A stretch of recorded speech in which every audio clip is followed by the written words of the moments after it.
right to free speech, including everyone's right to speak at this meeting and to share their views about issues concerning our city, but we can be more productive by being civil and respectful toward one another in this meeting. Finally, I ask that speakers bear in mind that comments will be limited for each speaker, and I encourage everyone to refrain from duplicating comments already made by others, other than to note that you agree or disagree with the prior comments.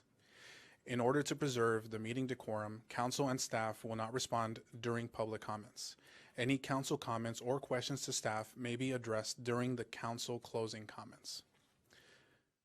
That brings us to public comments on matters not on the agenda. And once again, just a friendly reminder, if you would like to speak on any particular item, we're now coming to public comments on non-agenda items. But if anyone would like to speak, we do have those goldenrod speaker slips over on the tables by the door. Just fill one of those out for whatever particular item you'll be speaking on. Submit that to our bailiffs, and we'll make sure to call on you when we get to that point in the meeting. Each speaker will be allowed a total of 3 minutes to comment on any and all items which are not on the agenda, which are within the subject matter jurisdiction of the City Council. We will now take public comments on non-agenda items. Madam Clerk, are there any requests to speak on non-agenda items? We have two speakers. Okay, let's go ahead and call those up. Okay, we have Candace Thomas, followed by Daryl Terrell.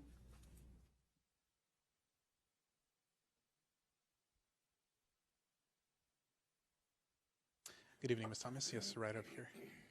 Good evening, everyone. So tonight I'll be speaking on behalf of the Moreno Valley Historical Society, and we thank you for the opportunity to speak this evening. My name is Candace Thomas, and I'm currently serving as our president. Myself and members of our board are here tonight to introduce the society to our mayor, council, and city officials, or reintroduce for those of you who may have already heard about us. We're a nonprofit organization, and our purpose is to research, preserve the historical and connected artifacts of Moreno Valley, and to share those and educate citizens about the history and artifacts of Moreno Valley. As our group expands, we want to fill you in on some things we are proud of recently. We've expanded our board with some valuable members and acquired several new members to our society, and even a couple of business members. We've partnered with local businesses to establish a monthly cruise night and dine-in fundraiser where we connect with lots of community members and their rolling historical treasures, and of course encourage shopping and dining in Movell. We've sponsored a street through the Beautify Movell program, partnered with the Moreno Valley Unified School District and their History Day competition, and are even supporting in the county level this year. We've partnered with the Moreno Valley Library Iris branch in an effort to help fulfill their Our Movell Stories initiative. We have a few displays in city buildings for public viewing. We're proud to announce we've gained over 1,000 new followers on social media in the past year, and we currently have over 63,000 followers on our Facebook group page, which we encourage anyone to take a look at if you ever want to brush up on Moreno Valley history or read some awesome stories. We have a newly established Instagram account with a growing following, and something we're most proud of is we've continued to hold educational presentations for our community and members, and it's something that has continued since the Historical Society established in 1984. We have an upcoming presentation set for March 19th on the history of fire prevention in Moreno Valley, which is being presented by CAL FIRE.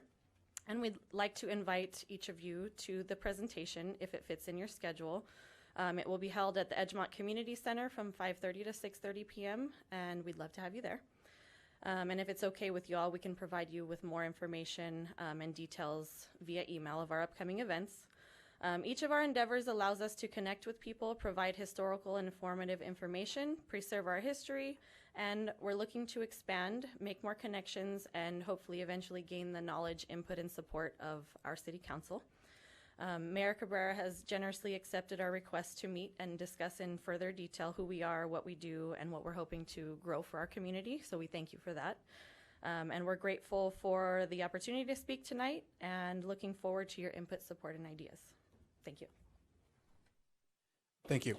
And just to confirm that event, thank you for the invitation. That was 5:30 to 6:30 at the Edgemont Women's Center. And what is the date of that event?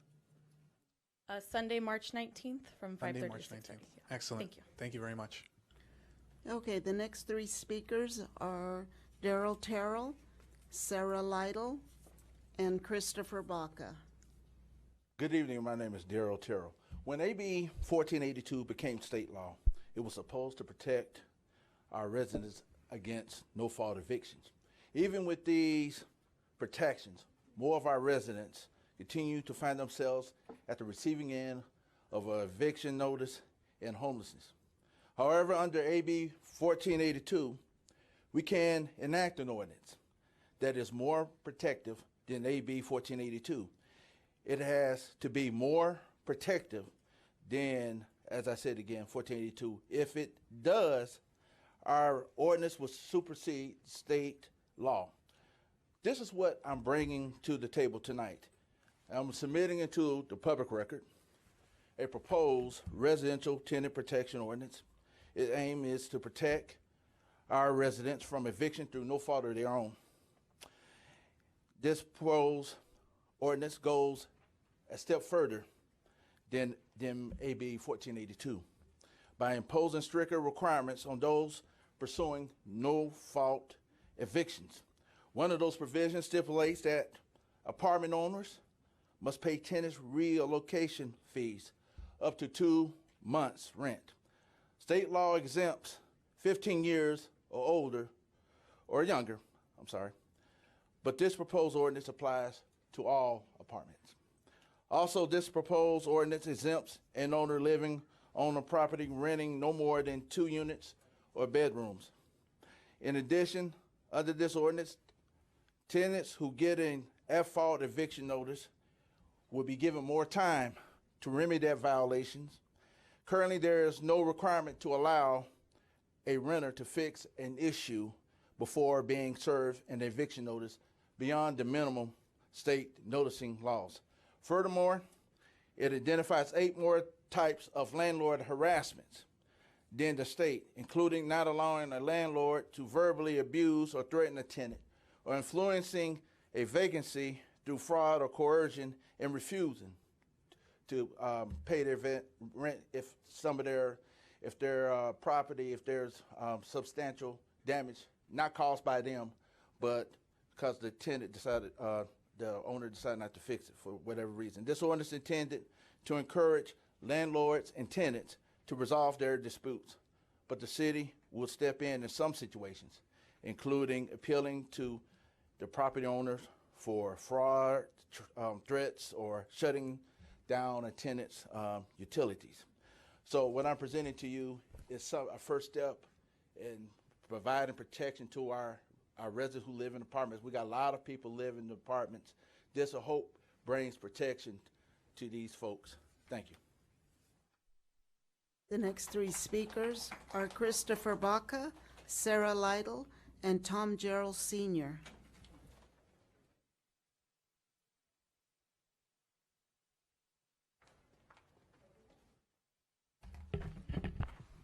Good evening, council, community, and staff.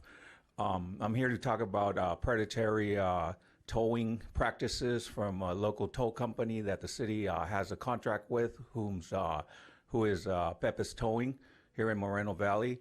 If you Google Pepis Towing, you'll see how many communities have been suing this corporation for predatory towing practices, and suing many cities because they feel they're not being put in the rotation.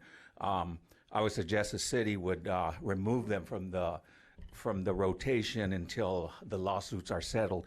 But I'm here because it actually happened to myself in my apartment complex, in which I have a permit to park, and I've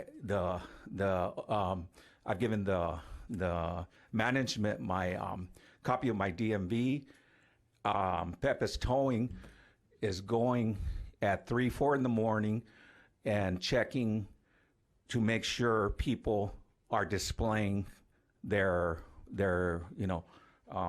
disabled placard. People forget sometimes. People forget to put them on there, and I believe that was an illegal tow. And they're doing that out of, it's predatory practices where they're just trying to make money. How is it that I'm not trespassing in that property. I live there. I have a permit to park there. Okay, there and the management company knows that I have a placard. So this predatory towing company is out there checking to see who forgets to put their placards on there and tows a car away, in which they have no right to tow these cars away, because there's no signage that says tow away. It says fine. There's a fine. Okay, so therefore at that point they should have called the management and got an approval for a tow, but the management would have said, "Oh, he does have a placard. He just forgot to put it on." So that's, it's totally immoral, especially. It's unethical I'm talking for other people, if in case that happened to other people, that they forget to put their placard on and their car gets towed away. That's $400 down the drain, just to forget to do this. If you're in a shopping center or anywhere else, sure, you get your fine. You get your $200-300 fine. You file a paperwork with the court and with proof. You end up paying $35 or something, and they dismiss it. Okay, that's what should have happened. But no, Pepis Towing is illegally doing this. It's very illegal and Thank you. unethical. Thank you, Thank you Mr. very Moreno. much. The next three speakers are Sarah Lytle, Tom Gerald Sr., and Donovan Sadiq.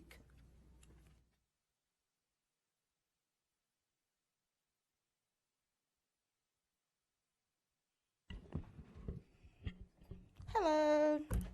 All right, as you guys know, my name is Sarah Lytle, and I'm here on the behalf of the homeless community, as me being homeless myself. It's been exactly 1 month since the last time we met with each other, and just a quick little update. So I'm currently still homeless. I'm staying currently at home stays up until Friday, in which I pray to God that Salvation Army puts me into another place, but then I have 30 days left with them in order to find permanent housing. And as you guys know, that's extremely hard. Can you stop? Sorry. So I don't qualify for housing, and that's my biggest issue, is trying to find an apartment complex or find an individual renter who would rent to me and my son. I keep getting the options of renting a room, but I currently have a storage full of things, right? So with that, I can't rent a room and obtain my storage because that's the cost is just uncostly. On my last paycheck that I just made, I made $1,594.38 for the month. Not a week, not 2 weeks, but the month. So finances is hard. I did apply to Think Together. I did get hired, but only as a substitute leader. That's not going to give me a different essential cost to still sustain living on a monthly basis, right? My food stamps will be cut as of this month because I now make over that cap. So now me and my son really have to go to the food banks and try to pinch our ways to try to get food. And if we don't have permanent housing or a place to go cook, right, how are we going to cook these items? That kind of like defeats the purpose of going to get food and not having nowhere to cook it, right? So I come again today asking for more resources, asking for the community to help me, asking to put me in a direction because I have 30 days until I'm back in my car. And I don't know if y'all know, but y'all seen the snow last week? It's cold, right? I'm fat, but I stay cold. Like, I'm not trying to be back in the car. I don't know what else to do. Once again, I got a call from HUD others today talking about you're on the waiting list, but there's nothing that we can do to expedite you, right? And I don't know what that really means because if I'm asking for help and you're calling me, telling me something I already know, that's kind of pointless, right? Like, I know how it works, but I'm asking give me some more guidance to put me in a better direction so I can get on my situation because after the 60 days, who's going to pay for my hotels? Who's going to provide us food? Who's going to provide us our shelter? If I get rid of everything in my storage, how do I get all that back? So, something to ponder about. Just a quick little update just to keep y'all on your toes. Thank you. Thank you. Then the next three speakers are Tom Gerald Sr., Donovan Sadiq, and Michelle Davis.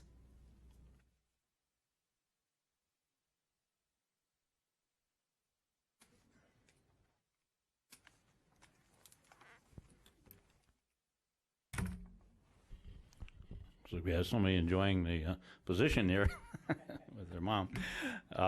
Tom Gerald, Sr., speaking on behalf of myself, and Mayor Cabrera, Mayor Pro Tem Delgado, and council members, members of staff, and the public, both here in the chambers and watching at home. Thank you for the opportunity to speak tonight. Well, I wanted to continue to acknowledge our increased police activities, patrol and stuff in our area there. It has definitely made a market help, and things have been a bit quieter. We had a rash of incidents right during the holidays, and which were problematic, and we're still digging out from, but so hopefully they'll be subdued. And also we had some service by the fire department recently, and so we appreciate their prompt and thorough service. So maybe a bit of a firebug running around, so we're coordinating with them on that. And then finally, I just wanted to, there was a small error made at the end of the last meeting when Mayor, and I'm not calling the mayor out, it was just an honest error, because you referenced Tom Korsak in lieu of Mr. Tim Cassette. But what was ironic, I thought that we had Patricia Korsak had served on the Planning Commission for a number of years, and I don't know if she still lives in the city. She's an active artist, and I didn't know she had a family member or something, so I thought maybe there was some crossover there, but I understand there's going to be a correction made on that. But I did want to say that the Tim I knew was a jovial guy, and he would wear it as a badge. You'd get a big chuckle out of it, and so good-natured man. And as I said previously, when he won the Citizen of the Year award, I thought this kind of people we should be honoring. Very down to earth. How can I help you type gentleman? And I never heard a crass thing about the man. Anybody interface with him? So I just want to share that, and thank you very much. The next three speakers are Donovan Sadiq, Michelle Davis, and Stephen Figueroa. Okay, let me get those 3 minutes. If you want to put another one on there, that'll be great too. No. All right, good evening, council, mayor, and staff. You guys are doing a really great job. Just got back from the Dominican Republic. I loved it, only to come back to snow, which is really not good. But first of all, what I want to talk about is you are invited to the open forum on Thursday, March 9th, 2023 at the Edgemont Community Center from 11 until whenever with Councilwoman Santa Cruz. And please, especially if you're in District 1, please come out if you can to voice your grievances, meet your council member, and see what is going on in the city. So this is something that I think is very important. Of course, I'm going to be there, hopefully. Nothing happens to me while I'm there. So please come out, and that's going to be Thursday, March 9th, 2023 at 11. So, which is kind of weird because most people are at work. But anyway, we'll get it out there. Some of the things I want to talk about also, too, is the city app. Now, when the snow started falling, I started getting a few calls from my neighbors and stuff about issues that had to do with the, oh, they're panicking this, or maybe this is over that. People, please download on the app, on the Play area, iPhone, or the City of Moreno Valley, and you will see the app there. And everything you need in regards to support from the city is there. If you want to report something anonymously, you can do it there. Trust me, I do it. I do it very well. So, and also while I was in the DR, I want to say that I was watching a lot of the council meetings and the planning meetings via YouTube, via the internet. So there's all kinds of reasons if you are a citizen of this city.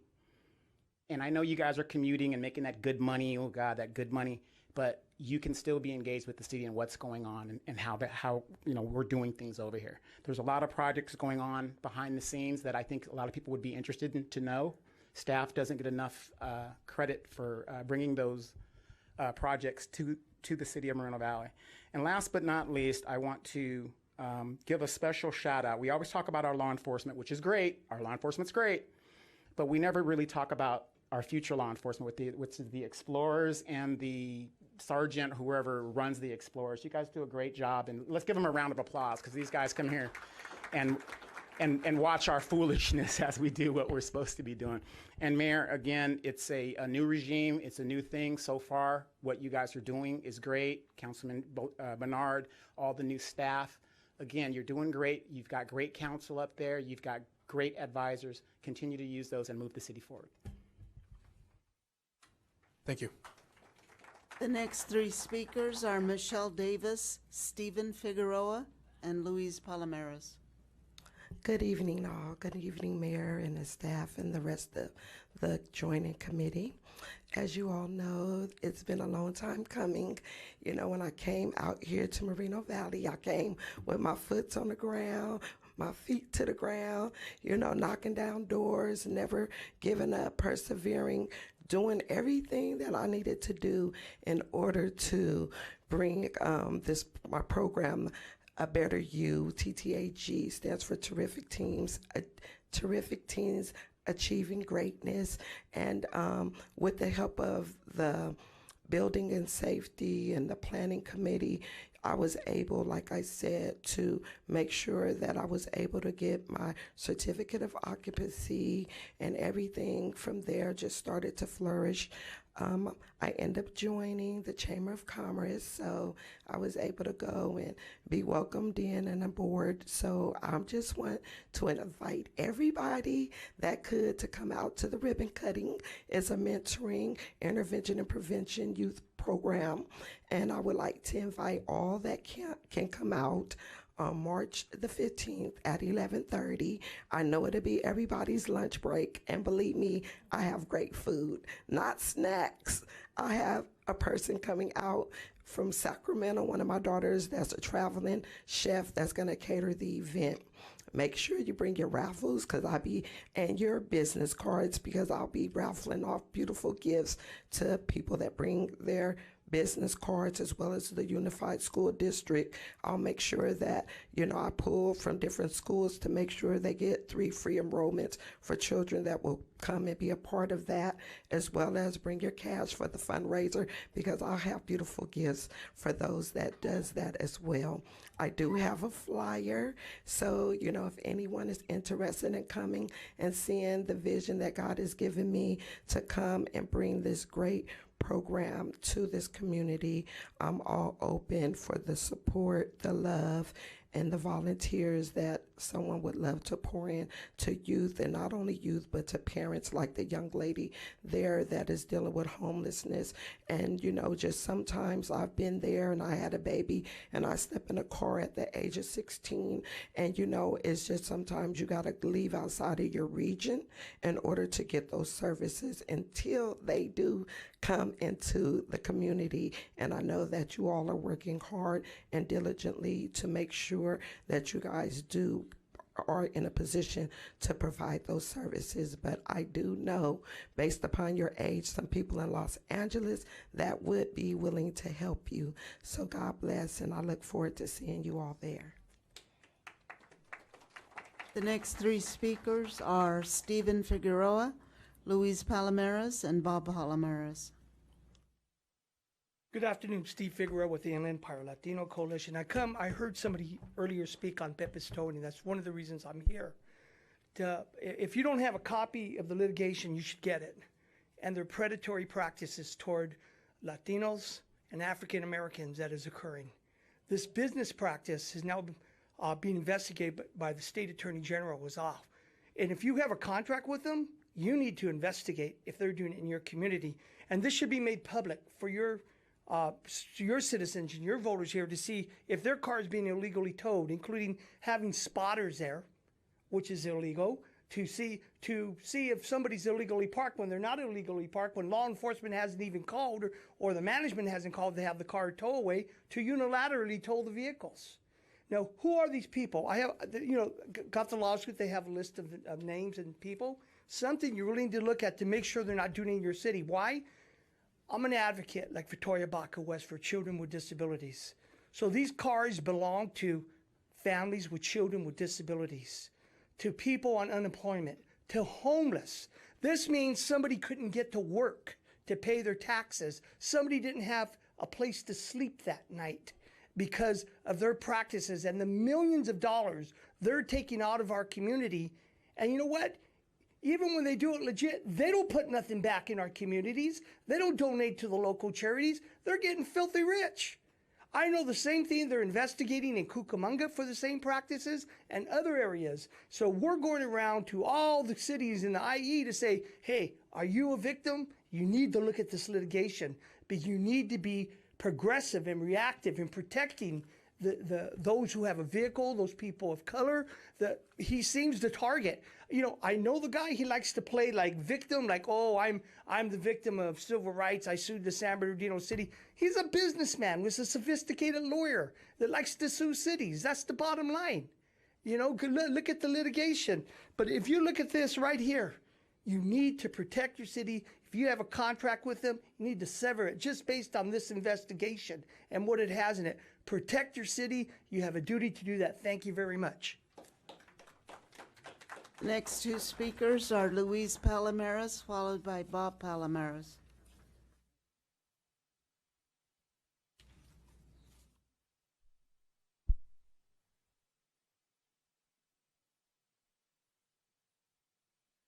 Are the public speakers here? Yes, Mayor.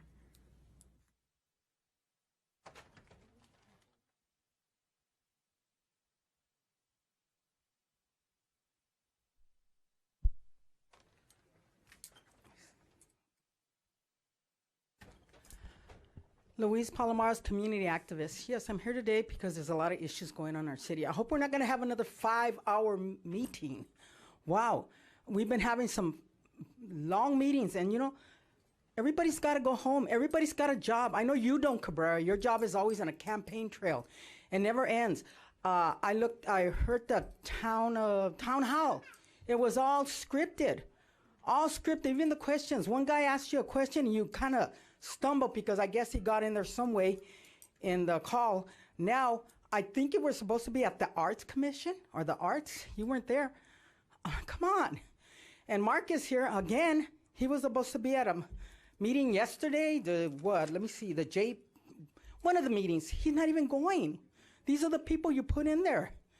Today you're going to appoint and put people on the commissions and on the boards and all that. I hope these people are going to show up. I hope they're going to show up. This is your choices. Your choices. The mayor that's on the job, mayor training here. You know, you got a whole entourage when you go out there on your campaign trail. You haven't started campaigning yet. You know, you take staff. I mean, we need them here.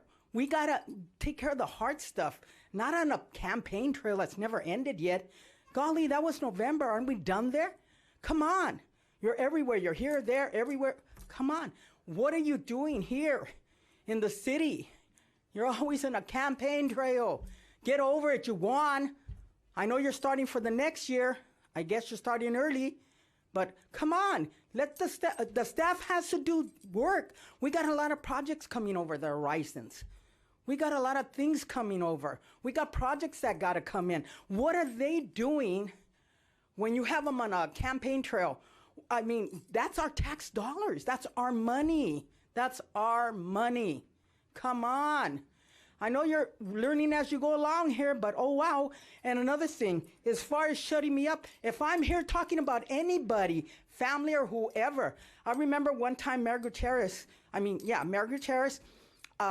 your family was out there harassing me, so I brought it up and you panicked and you said, Mayor, like shut me down. He said, let's not go there. Let's not talk about family. But your family has harassed me from day one. And you want to walk me out? This is my First Amendment right. Where does it stop? Where does it stop? With your family?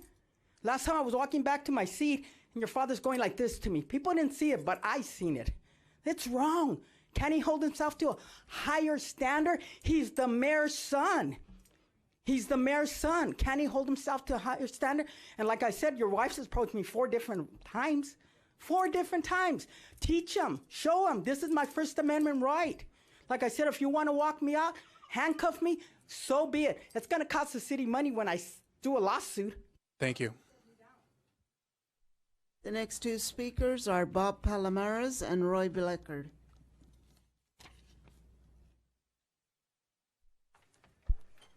Good evening, Council. on the opinion section of the Press Enterprise Freedom on the decline in the land of the free. I wanted to, first of all, thank the two chiefs, tremendous job they always do.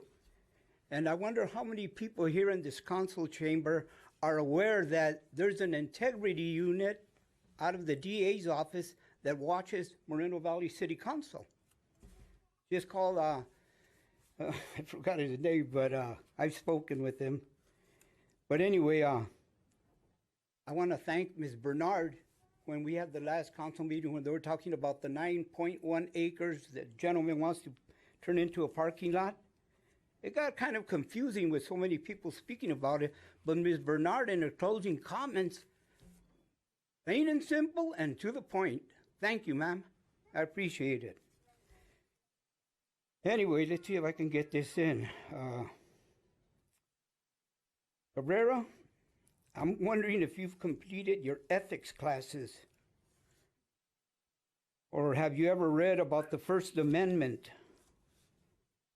The Constitution, what it allows and what it doesn't allow. What it doesn't allow is child porn, defamation, threats, false advertisement, and fighting words. But yet you violated Louise's rights by threatening her because she was speaking about an individual that so happens to be related to you that is sitting there as she's walking from the podium and he's making taunting gestures, but you didn't see that. Perhaps we should put cameras to face so we can get the culprits. But we need to take care of this stuff because, we don't need to be here talking about this crap. I don't enjoy it, but I'm going to bring it up if you do it. You can't even follow your own policy, the rules, and man, I hear Roy come up here and explain to you, and you still, I know you're learning, you're young, you're a young boy, so you need to actually hold your father accountable too, when he says something and, he's out of line, do it. That's all. It's not hard to do. And I guess that's it. I'm going to save the K9 Corey for later. Thank you.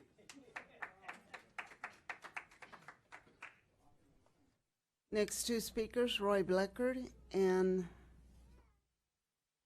Denise Green.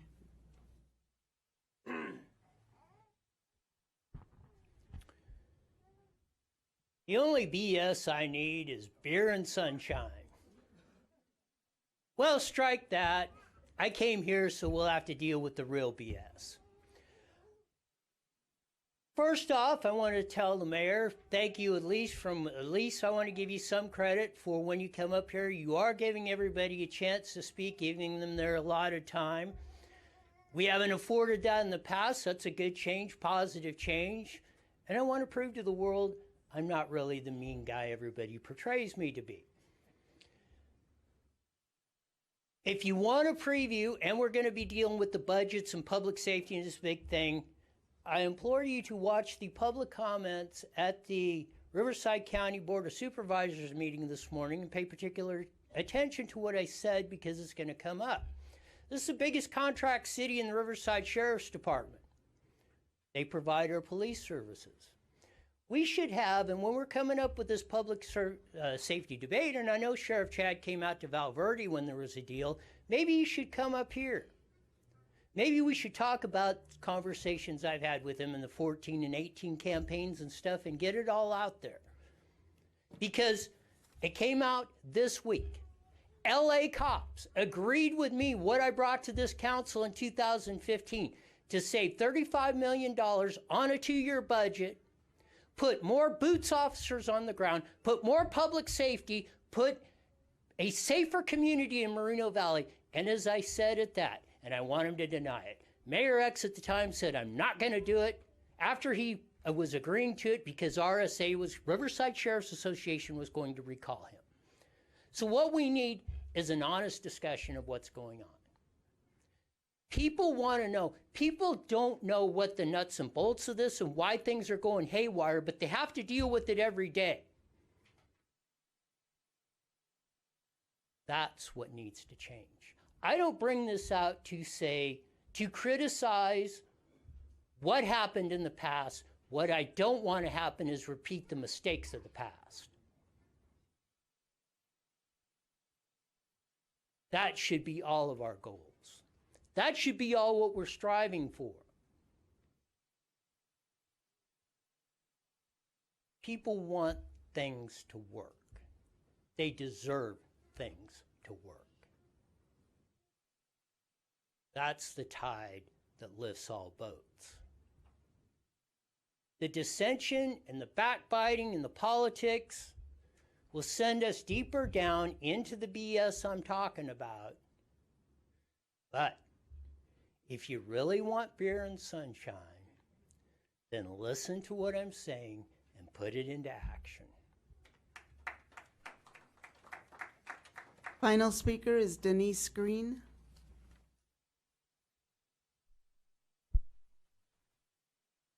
Good evening, Council. I'm only here to speak on behalf of the working homeless community. I am a homeless single mother out here in Moreno Valley. I grew up here. Sorry, I grew up here. And I only have just concerns about the programs you guys have for just single parents. I didn't weigh out my options for a state, you know, them helping me. The shelters are full here. The parking rides are dangerous. The one over here is crazy over there. I wouldn't park there.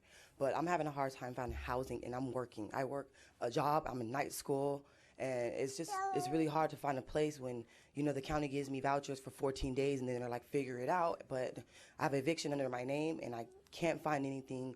And it's a lot of people out here that works, and they're homeless, and they're in their cars. And there's a guy in the parking ride over there by Home Depot. He's been sleeping in his car for 2 years straight. He's been stuck there. He's still there right now. And I just feel like if there were different avenues for funding for some type of housing for people like that at least have cars or are working or trying to get out of homelessness, there should be something for us. Because I have a child, and it's hard. And even tonight, I have to go to work tomorrow, and I have no idea where we're going to sleep tonight. And that's a struggle for a lot of working people in the community. And I understand a lot of people choose to be homeless or whatever, but some of us are trying our best to not be homeless here.